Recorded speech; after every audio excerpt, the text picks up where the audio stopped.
আবু বকর নামাজে দাঁড়ায় কান্দে আর বলে, নবী, হাসরের ময়দানে যেদিন উলঙ্গ দাঁড়ায় যাব, আল্লাহ যদি ডেকে বলে, রে আবু বকর, আমি আল্লাহ কত নেয়ামত তোমাকে দান করেছিলাম, জান্নাতের টিকিট দিলাম 10 জনার সিরিয়াল একে তোমার নাম রাখলাম। ও আবু বকর,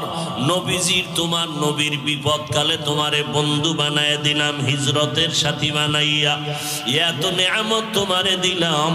আমার দরবারে সেই বিনিময় কি নিয়ে আসছো? আমি যদি আমল নামা পেশ করি, ও আল্লাহ, নামাজ পড়লাম, রোজা রাখলাম, কোরআন তেলাওয়াত করেছি, তাহাজ্জুদ নামাজ পড়েছি, আল্লাহ যদি বলে, আবু বকর, তোমার আমল আমার কাছে পছন্দ হয় নাই, সাথে সাথে আল্লাহর অর্ডার হয়ে যাবে, এর জাহান্নামের ফেরেশতারা আবু বকরের হাতে হ্যান্ডকাপ লাগায়